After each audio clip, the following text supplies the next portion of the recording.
Un paseo para recordar Nicholas Spark, capítulo 5. Al día siguiente hablé con la señorita Garber, me presenté a unas pruebas y me dieron el papel. Eddie, por su parte, no se mostró decepcionado en absoluto. De hecho, me di cuenta de que parecía aliviado, como si le hubieran quitado un gran peso de encima. Cuando la señorita Garber le preguntó si no le importaba cederme el papel de Tom Thornton, su cara se relajó al instante y uno de sus ojos se abrió desmesuradamente. Perfecto. Claro que sí, respondió tartamudeando. Entiendo. Necesitó prácticamente 10 segundos para expresar su alivio con palabras. La señorita Garber premió su generosidad otorgándole el papel del mendigo, y todos supimos que lo haría perfectamente bien. El indigente era mudo, pero el ángel siempre sabía lo que el pobre estaba pensando. En un momento dado de la obra, ella le tenía que decir al indigente mudo que Dios siempre lo protegería porque el Señor vela sobre todo por los pobres y los más desvalidos. Se trataba de una de las muestras necesarias para que la audiencia supiera que aquel ángel había sido enviado desde el cielo. Tal y como ya he comentado antes, Herbert quería que quedara claro quién ofrecía redención y salvación, y desde luego no iban a ser unos cuantos fantasmas raquíticos que aparecieran en la obra como por arte de magia. Los ensayos empezaron a la semana siguiente. Ensayábamos en clase. No podríamos hacerlo en el teatro hasta que hubiéramos pulido todos los pequeños inconvenientes. Por pequeños inconvenientes me refiero a nuestra tendencia a tropezar accidentalmente con los objetos que formaban parte del decorado. Los habían hecho unos 15 años antes, el primer año que se escenificó la función. El encargado de la puesta en escena fue Toby Bush, un manitas cantamañanas que había realizado varios decorados teatrales previamente. Era un cantamañanas porque se pasaba el día bebiendo cerveza mientras trabajaba, y a eso de las 2 de la tarde ya llevaba una considerable cogorza. Supongo que se le enturbiaba la vista porque se pillaba los dedos con el martillo por lo menos una vez al día. Entonces lanzaba el martillo por los aires y corría como un condenado de un lado a otro, sosteniéndose los dedos con la otra mano, maldiciendo a todo el mundo, desde a su propia madre hasta el mismísimo demonio. Cuando se tranquilizaba, se tomaba otra cerveza para calmar el dolor antes de reanudar el trabajo. Tenía unos nudillos grandes como nueces, perfectamente hinchados, a causa de los numerosos martillazos, y nadie deseaba contratarlo de forma fija. La única razón por la que Herbert lo contrató fue porque Toby era a todas luces el obrero más barato en el pueblo. Pero Herbert no le permitiría beber ni blasfemar, y Toby no sabía trabajar en un ambiente tan estricto. El resultado fue una verdadera chapuza, aunque no resultara obvio a primera vista. Tras varios años, el decorado empezó a desmoronarse y Herbert se encargó él mismo de reparar los problemas que iban surgiendo. Tenía un buen dominio de la Biblia, cierto, pero no del martillo, por lo que el decorado había acabado combado, rematado con clavos oxidados por doquier, que sobresalían de las tablas de madera de tal modo que teníamos que ir con cuidado y caminar exactamente por donde se suponía que teníamos que pisar. Si uno se desviaba un poco, o bien se pinchaba con algún clavo, o bien el decorado se venía abajo, perforando sin piedad el suelo del escenario. Al cabo de 2 años, los dueños del teatro tuvieron que restaurar todo el suelo, y aunque no podían cerrar la puerta a Herbert en las narices, hicieron un trato con él para que en el futuro fuera más precavido. Eso significaba que teníamos que ensayar en clases hasta que hubiéramos solucionado los pequeños inconvenientes. Por suerte, Herbert ya no intervenía en los ensayos, pues con sus tareas pastorales no le quedaba tiempo. Delegaba aquella responsabilidad en la señorita Garber, que lo primero que nos dijo fue que memorizáramos los textos tan pronto como fuera posible. Aquel año no disponíamos de tanto tiempo como normalmente solían tener los alumnos para ensayar la función, porque el Día de Acción de Gracias caía en el último día posible de noviembre, y Herbert no quería que la función se representara cuando faltaba poco para Navidad, para no interferir en el verdadero espíritu navideño. Eso nos dejaba solo 3 semanas para aprendernos los papeles, una semana menos de lo normal. Los ensayos empezaban a las 3 de la tarde desde el primer día. Jane ya se sabía todos sus textos, lo que en realidad no era sorprendente. Lo sorprendente era que se supiera también los míos y los del resto de los que intervenían en la obra. Cuando nos poníamos a ensayar una escena, ella lo hacía sin su guión, mientras que yo clavaba la vista en la pila de páginas buscando atropelladamente mi próxima frase. Y siempre que alzaba la vista, la veía con aquel aspecto radiante, como si esperara la aparición de un arbusto ardiendo milagrosamente, o algo así. Las únicas frases que me sabía eran las del mendigo mudo, por lo menos en mi primer día, y de repente sentí una gran envidia por Eddie, al menos en ese sentido. Iba a ser un trabajo muy duro, que no era exactamente lo que había esperado cuando me había matriculado en aquella asignatura. Mis nobles sentimientos sobre el hecho de actuar en la obra desaparecieron al segundo día de ensayo. Aunque sabía que estaba haciendo lo correcto, mis amigos no lo entendían y se habían estado burlando de mí desde el momento en que se enteraron. ¿Qué haces qué? Preguntó Eric cuando se enteró. ¿Estás ensayando para hacer la función con James Sullivan? ¿Estás majarra o es que te has vuelto tonto de repente? Me limité a farfullar que tenía una buena razón, pero él no aceptó mis excusas y empezó a contarle a todo el mundo que me había enamorado de Jane. Yo lo negué, por supuesto, lo que solo consiguió que todos pensaran que era cierto. Estallaran a estentorias carcajadas y fueran corriendo a contárselo a las personas más cercanas. La bola se fue haciendo más grande y disparatada. Al mediodía, Sally me preguntó si de verdad estaba pensando en comprometerme formalmente con Jane. Creo que en realidad Sally estaba celosa, llevaba años enamorada de mí y el sentimiento habría sido mutuo de no haber sido porque ella tenía un ojo de cristal. Y eso era la razón que no podía pasar por alto. Me recordaba uno de esos ojos de plástico de un búho disecado en una de esas espeluznantes tiendas de antigüedades y para ser sincero, me daba repelús. Supongo que ahí fue cuando empecé a sentirme molesto con Jane.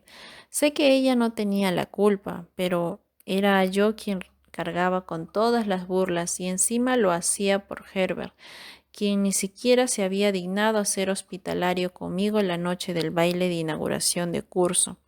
Durante los siguientes días empecé a tartamudear cada vez que tenía que decir alguna frase del guión y a mostrar una absoluta falta de interés. De vez en cuando soltaba alguna broma que conseguía que todos rieran, todos excepto Jane y la señorita Garber.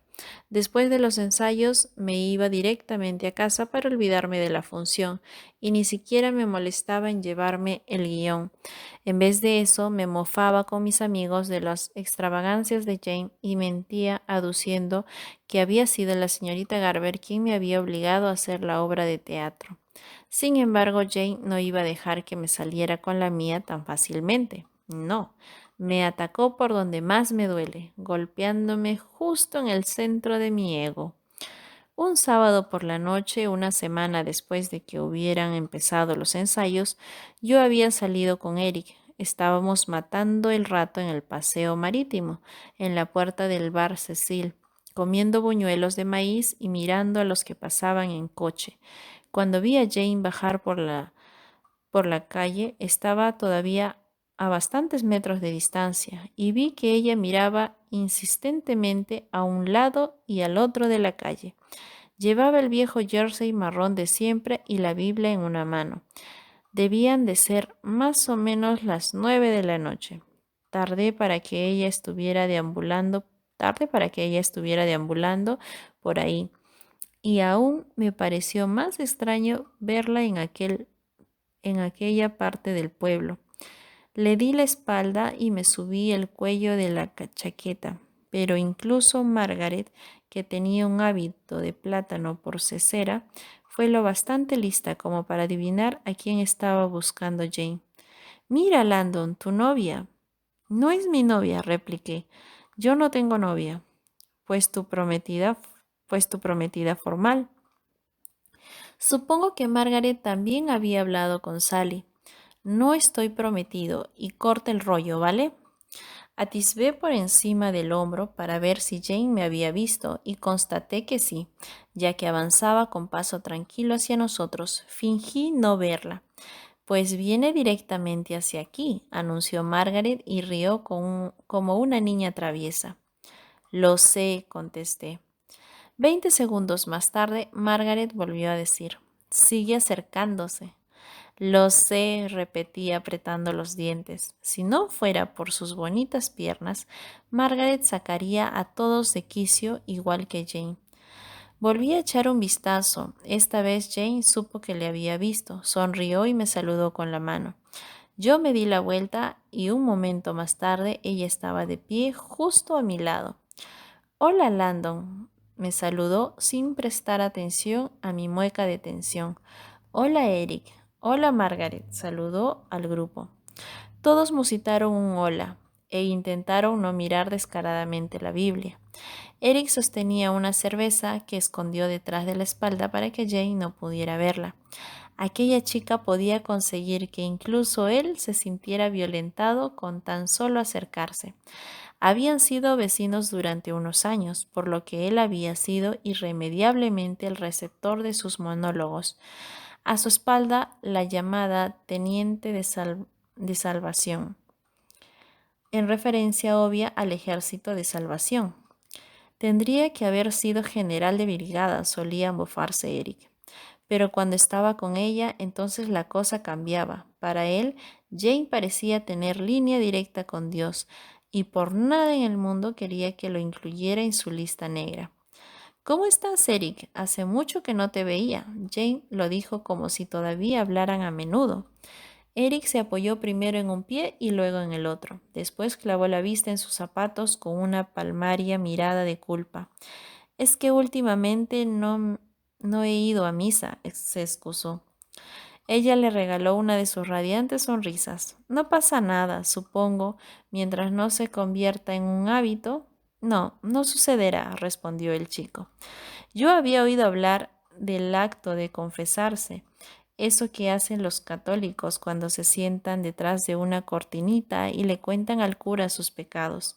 Pues bueno, así se comportaba Eric cuando estaba con Jane. Por un segundo pensé que iba a llamarle incluso señora.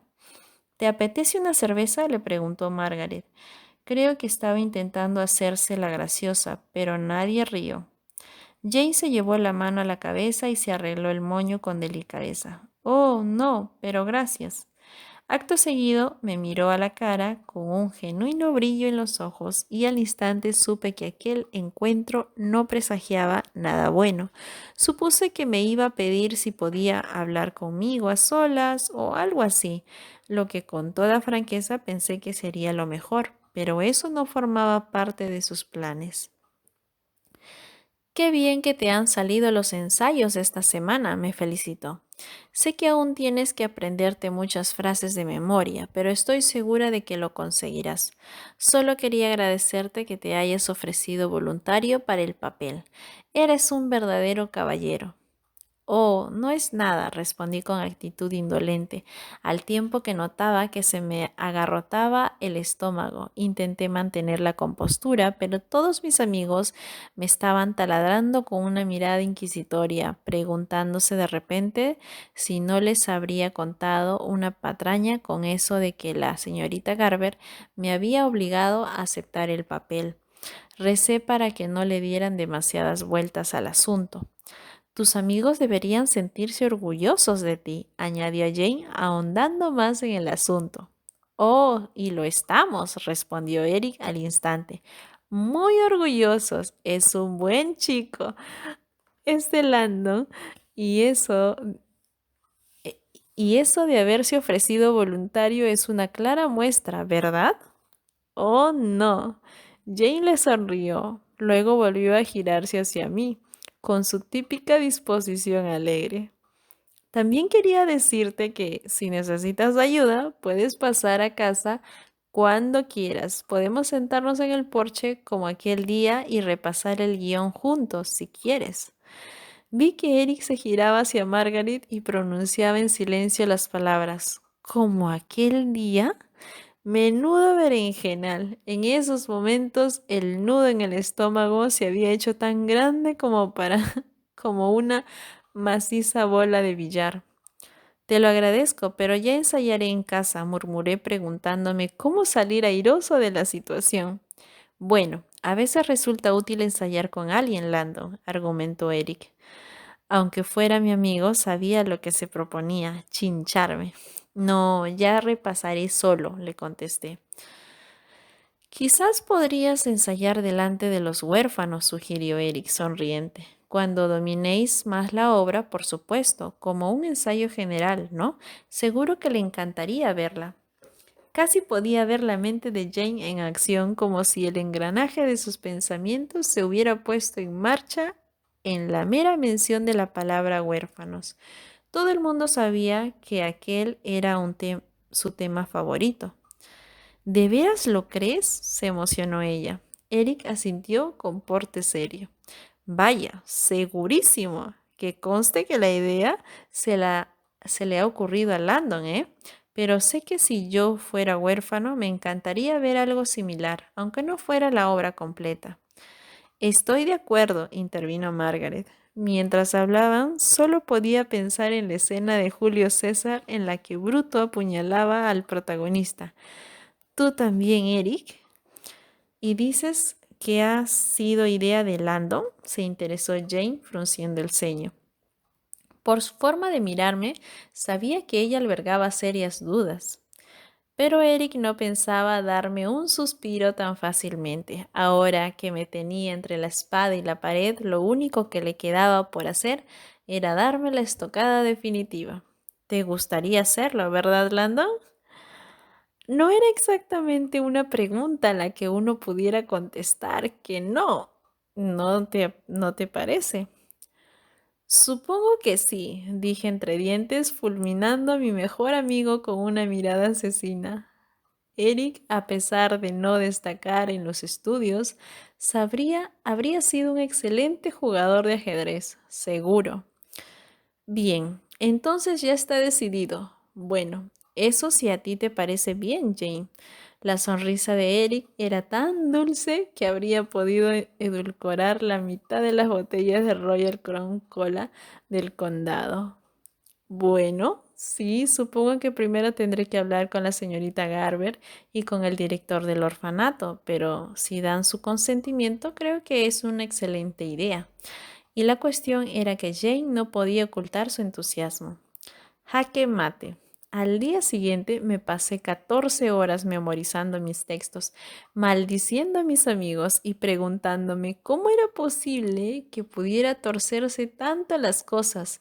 Mi último año en el instituto no estaba yendo tan tal y como yo había esperado. Sin embargo, sí tenía que actuar delante de un puñado de huérfanos, al menos no quería quedar como un idiota. Un paseo para recordar Nicholas Spark, capítulo 6. Lo primero que hicimos fue hablar con la señora Garber sobre nuestros planes con los huérfanos, y a ella le pareció un proyecto maravilloso. Aquella era una palabra favorita, maravilloso. Eso sí, siempre después de que te saludara con un típico hola musical. El lunes, cuando vio que me sabía todo mi texto de memoria, exclamó ¡maravilloso! Y a lo largo de las siguientes 2 horas, cada vez que yo concluía una escena, volvía a repetirlo. Al final del ensayo había oído esa palabra por lo menos 1 millón de veces, pero la señorita Garber decidió ir un paso más lejos con nuestra idea. Le contó a toda la clase de lo que proponíamos y preguntó si había más alumnos interesados en participar en aquella buena obra, para que los huérfanos pudieran disfrutar del espectáculo completo. Por la forma en que lo planteó, era evidente que el resto de mis compañeros no tenían elección, y echó un vistazo por la clase a la espera de que alguien asintiera con la cabeza para que ella pudiera darlo por oficial. Nadie movió ni un músculo, excepto Eddie. No sé cómo, pero en ese preciso momento había inhalado un insecto por la nariz y estornudó violentamente.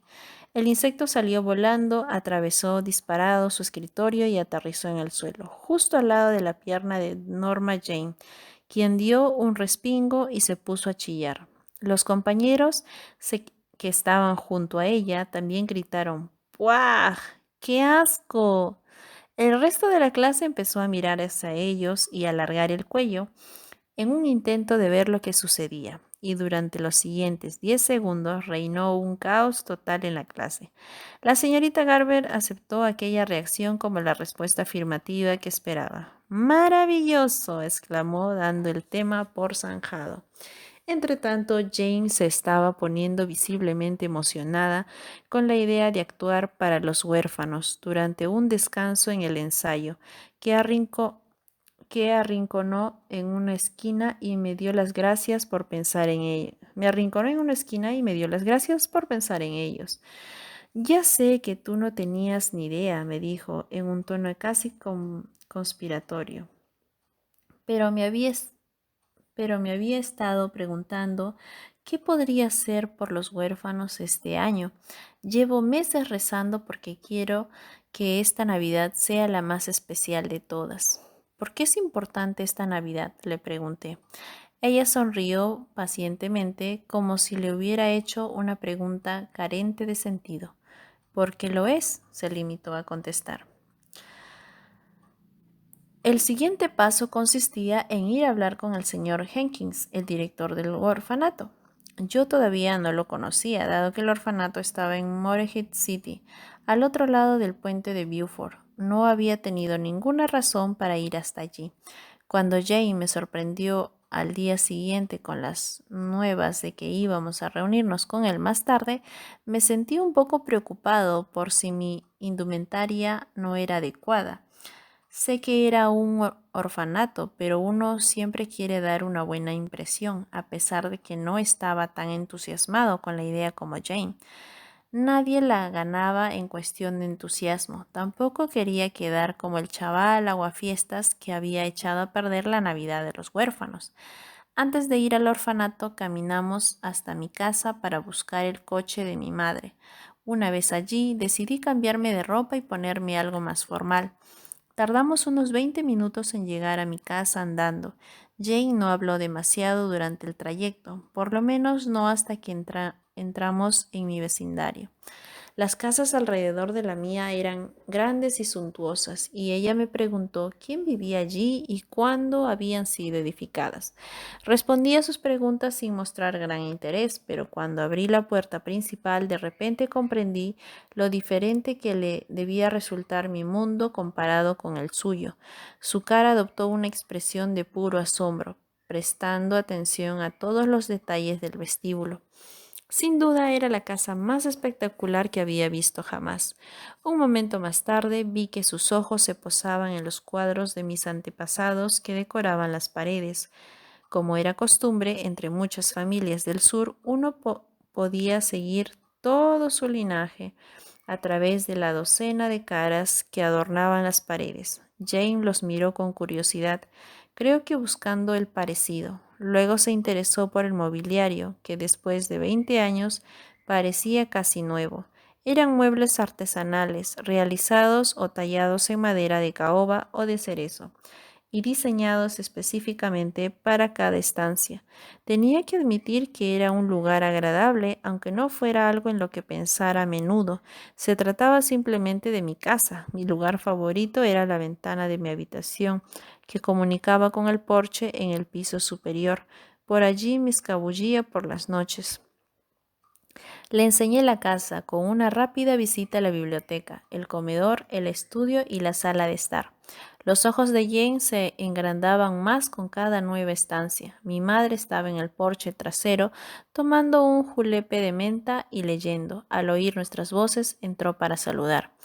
Creo que ya he contado que todos los adultos del pueblo adoraban a Jane, y eso incluía a mi madre. Aunque Herbert siempre estuviera criticando a mi familia en sus sermones dominicales, mi madre nunca mostró ninguna clase de aversión hacia Jane, ya que era una criatura extremadamente afable. Entablaron una animada conversación mientras yo subía a mi cuarto en busca de una camisa limpia y una corbata. En esa época los chicos solían llevar corbata, sobre todo cuando tenían que reunirse con alguien que ocupaba una posición de autoridad. Cuando bajé las escaleras vestido adecuadamente, Jane ya le había contado a mi madre todo el plan. Es una idea maravillosa, dijo la chica al tiempo que me arreglaba una espléndida sonrisa. Landon tiene un corazón de oro. Mi madre, después de asegurarse de que la había entendido correctamente, se quedó mirándome sin pestañear con las cejas enarcadas, como si yo fuera un extraterrestre. Así que la idea ha sido tuya, se interesó mi madre. Al igual que todos en el pueblo, ella sabía que Jane no mentía. Carraspé incómodo pensando en Eric y en lo que pensaba hacerle cuando lo pillara a solas. Una tortura que, por cierto, incluía melaza y hormigas rojas. Más o menos, contesté. Sorprendente. Esa fue la única palabra que mi madre consiguió articular. Desconocía los detalles, pero sabía que probablemente mis amigos me habrían metido en una encerrona para obligarme a hacer algo así. Las madres siempre saben esas cosas y yo podía notar que me observaba con disimulo, como si intentara averiguar qué había sucedido. Para escapar de su mirada inquisidora, eché un vistazo al reloj, fingí sorpresa y mencioné en un tono resuelto que quizá fuera mejor que nos marcháramos ya. Mi madre me dio las llaves del coche sin apartar la mirada de mí ni un momento mientras Jane y yo enfilábamos hacia la puerta principal. Una vez fuera, suspiré aliviado pensando que, por suerte, había conseguido escapar airoso de aquella berenjenal. Mientras me dirigía hacia el coche, oí a mi madre gritar: «Vuelve cuando quieras, Jane. En esta casa siempre serás bienvenida». Incluso las madres podían a veces clavarte un puñal en la espalda. Todavía estaba sacudiendo la cabeza cuando me metí en el coche. «Tu madre es una gran mujer», dijo Jane. Pues puse en marcha el motor y respondí: «Sí, supongo que sí». «Y tienes una casa muy bonita». «Sí, deberías estar agradecido por ser tan afortunado». «Ah, sí, supongo que soy el chico más afortunado de la tierra». Jane no captó el tono sarcástico en mi voz. Llegamos al orfanato justo cuando empezaba a anochecer. Habíamos llegado un par de minutos antes y el director estaba hablando por teléfono. Era una llamada importante y por eso no podía atendernos de inmediato, así que nos acomodamos dispuestos a esperar. Estábamos sentados en un banco del vestíbulo que daba a la puerta de su despacho cuando James se giró hacia mí. Tenía la Biblia en su regazo. Supongo que la quería para que la infundiera ánimos, aunque quizás solo se tratara de una costumbre adquirida. «Lo has hecho muy bien en clase, con tu parte del guión, quiero decir», comentó. «Gracias», respondí, sintiéndome orgulloso y abatido a la vez. Todavía me falta entonar correctamente algunas frases. Me excusé con la esperanza de que ella no sugiriera otra vez que practicáramos en el porche de su casa. «Ya te saldrá bien. Es más fácil cuando uno se sabe el texto de memoria». «Eso espero». James sonrió. Acto seguido cambió de tema, lo que me dejó totalmente descolocado. «¿Alguna vez piensas en el futuro?», me preguntó. Estaba sorprendido. La pregunta parecía tan normal. Claro, sí, supongo que sí, contesté con cautela.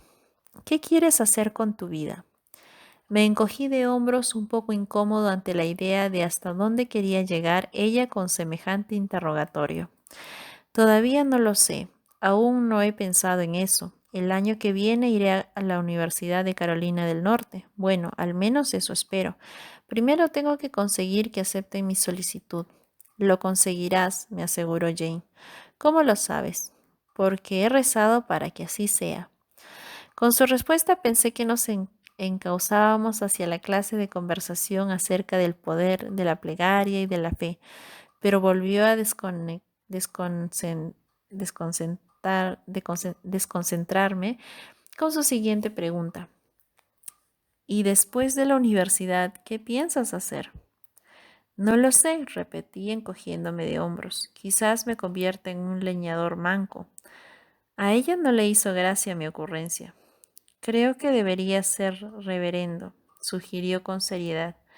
Creo que se te da muy bien eso de tratar con la gente. Seguro que todos respetarían lo que tuvieras que decirles.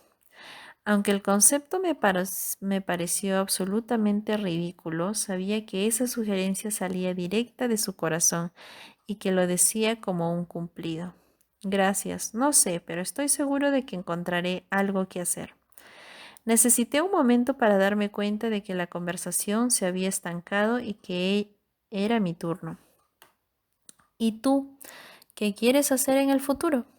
Jane desvió la vista hacia un punto lejano. Me pregunté en qué debía estar pensando, pero su mirada perdida se desvaneció casi con la misma rapidez con la que se había formado. Quiero casarme, apuntó lentamente. Y cuando llegue el momento deseo que mi padre me lleve hasta el altar y que toda la gente que conozco esté presente. Quiero que la iglesia esté abarrotada de gente.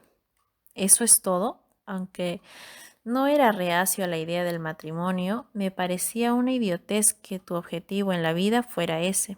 Sí, afirmó, eso es todo lo que quiero. Por la firmeza con que contestó, sospeché que Jane acabaría como la señorita Garber. Busqué unas palabras apropiadas para reconfortarla, a pesar de que todavía seguía pensando que su respuesta era una gran tontería. Ya verás cómo tarde o temprano te casarás. Conocerás a un chico y os enamoréis, y te pedirá que te cases con él, y estoy seguro de que tu padre te llevará hasta el altar. No mencioné nada referente a eso de que la iglesia estuviera abarrotada de gente. Supongo que hasta allí no podía llegar mi imaginación. Jane pareció reflexionar unos instantes acerca de mi respuesta, aunque yo no entendía el porqué. Eso espero, concluyó finalmente. No me preguntes cómo, pero me di cuenta de que no quería hablar más del tema, así que cambié de tema. ¿Hace mucho que vienes aquí al orfanato? Pregunté. 7 años. Tenía 10 años la primera vez que vine. Era incluso más pequeña que muchos de los niños que viven aquí. ¿Te gusta o te entristece? Ambas cosas. Algunos de los niños que viven aquí han pasado por situaciones horribles.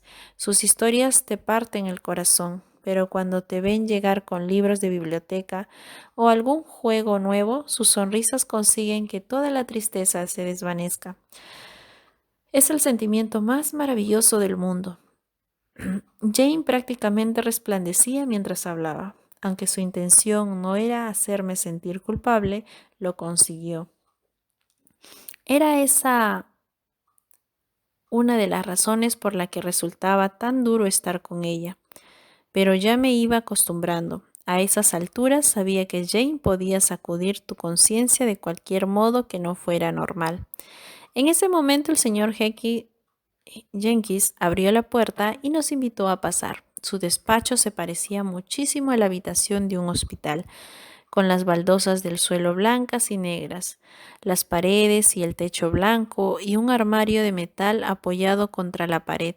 En el lugar que habría ocupado normalmente la cama había una mesa de metal que parecía recién sacada de la línea de montaje. Estaba casi neuróticamente impecable, libre de cualquier objeto personal. Tampoco había ni una sola foto ni un cuadro en las paredes. Jane me presentó y yo estreché la mano del señor Jenkins. Después de sentarnos, Jane tomó la palabra. Eran viejos amigos, se podía ver a simple vista. El señor Jenkins le había dado un efusivo abrazo cuando ella había entrado. Después de alisarse la falda, Jane le explicó nuestro plan. El señor Jenkins había visto la obra unos años antes y sabía exactamente de qué le hablaba Jane tan pronto como ella empezó a explayarse. Pero a pesar de que al señor Jenkins le gustaba mucho Jane y sabía que ella tenía un buen corazón, no consideró que fuera una buena idea. No creo que sea una buena idea, sentenció sin rodeos. ¿Por qué no? Preguntó ella con el ceño fruncido. Parecía perpleja ante la falta de entusiasmo del director. El señor Jenkins agarró un lápiz y empezó a propinar golpecitos en la mesa con la punta, obviamente pensando en la mejor forma de exponer sus reticencias. Al final soltó el lápiz y suspiró. A pesar de que es una propuesta maravillosa y que sé que te encantaría hacer algo especial, esa obra trata de un padre que al final se da cuenta de lo mucho que ama a su hija. Hizo una pausa para que pudiéramos asimilar sus palabras y luego volvió a coger el lápiz. La Navidad ya es una fecha suficientemente dura aquí, incluso sin recordarles a los niños lo que se están perdiendo. Creo que si los niños ven esa función... No tuvo que acabar la frase. Jane se llevó ambas manos a la boca. Dios mío, exclamó de golpe. Tienes razón, no había pensado en eso. Ni yo tampoco, para ser sincero, pero lo que decía el señor Jenkins tenía sentido. Nos agradeció nuestro interés y charló un rato acerca de lo que él había planeado en lugar de la función. Pondremos un árbol de Navidad y unos cuantos regalos, cosa que todos puedan compartir. Si queréis podéis venir en Nochebuena cuando demos los regalos. Después de despedirnos de él, Jane y yo caminamos en silencio. Sabía que ella estaba triste. Cuanto más tiempo pasaba con ella, más cuenta me daba del cúmulo de emociones que la invadían. No siempre estaba animada y feliz, lo creas o no, aquella fue la primera vez que reconocí que, en ciertos aspectos, Jane era igual al resto de nosotros. Siento mucho que no haya salido bien, dije con suavidad. Yo también. De nuevo volví a lucir aquella mirada perdida y tardó un momento en reaccionar. Solo quería hacer algo diferente para ellos este año, algo especial que pudiera recordar toda la vida. Estaba segura de que nuestra idea era, suspiró, pero por lo visto el Señor tiene un gran alternativo que aún desconozco. Se quedó callada durante un buen rato y yo la observé. Ver a Jane desalentada era incluso peor que sentirme mal a causa de sus palabras. A diferencia de ella, yo sí que merecía sentirme mal conmigo mismo. Sabía la clase de persona que era, pero ella... Ya que estamos aquí, ¿te apetece ver a los niños? Sugerí rompiendo el incómodo silencio. Fue lo único que se me ocurrió que podría infundirle ánimos. Puedo esperarte aquí si quieres, o en el coche. ¿Te gustaría entrar a verlos conmigo? Soltó de repente. Para ser sincero, no estaba seguro de que fuera capaz de soportar aquella experiencia, pero sabía que Jane quería que entrara con ella y se sentía tan deprimida que las palabras fluyeron automáticamente. Por supuesto, lo haré encantado. Deben de estar en la sala de juegos, a esta hora suelen ir allí, comentó. Recorrimos el pasillo hasta el final. En el vestíbulo, detrás de dos puertas abiertas, había una espaciosa estancia. En una de las esquinas vi un pequeño televisor. Alrededor del aparato habían unas 30 sillas plegables de metal. Los niños estaban sentados en las sillas apiñados. Era evidente que solo los que estaban en la primera fila gozaban de una buena posición respecto a la pantalla. Eché un vistazo a mi alrededor. Me fijé en una vieja mesa de ping-pong arrinconada, sin red, con la superficie resquebrajada y llena de polvo. Sobre ella descansaban un par de vasos vacíos de poliestireno y deduje que hacía meses que nadie la usaba. Tal vez años. En la pared aledaña a la mesa de ping-pong sobresalían varias estanterías que contenían unos cuantos juguetes, piezas de rompecabezas, un par de juegos de mesa. No es que hubiera gran cosa, y lo poco que vi tenía aspecto de llevar muchos años en sala. A lo largo de las paredes cercanas habían pequeños pupitres individuales en los que se apillaban periódicos garabateados con lápices de colores. Permanecimos en el umbral apenas un segundo. Los niños no nos habían visto todavía. Le pregunté a Jane para qué eran esos periódicos. No tienen libros para colorear, me susurró, así que usan periódicos. Ella no me miró mientras contestaba, sino que mantuvo la vista fija en varios niños. Había empezado a sonreír de nuevo. ¿Estos son todos los juguetes que tienen? Pregunté. Jane asintió. Sí, bueno, estos y los muñecos de peluche que pueden tener en sus habitaciones. Aquí es donde guardan el resto. Supongo que ella estaba acostumbrada. Para mí, sin embargo, la escasez en la sala me provocó una gran desazón. No podía imaginar vivir en un sitio como aquel. Finalmente, Jane y yo entramos en la sala. Uno de los niños se giró al oír nuestros pasos. Debía de tener unos 8 años. Era pelirrojo y con pecas, y le faltaban los dos dientes frontales. Jane, exclamó con júbilo al verla, y de repente todas las cabecitas se giraron hacia nosotros. Había niños de edades comprendidas entre los 5 y los 12 años, más o menos. Más niños que niñas. Más tarde supe que a los 12 años los enviaban a vivir con padres adoptivos. Hola, Roger, ¿cómo estás? Jane saludó al pequeño. Acto seguido, el niño y algunos de sus compañeros nos rodearon. Algunos no nos hicieron caso, sino que aprovecharon la ocasión para sentarse más cerca del televisor, pues algunas sillas en la fila delantera habían quedado vacantes. Jane me presentó a uno de los chicos mayores que se nos había acercado y que le habían preguntado si yo era su novio. Por su tono, creo que él tenía la misma opinión acerca de Jane que la mayoría de los chicos en mi instituto. No, es solo un amigo, aclaró ella, pero es muy simpático. A lo largo de la siguiente hora nos quedamos en la sala con los niños.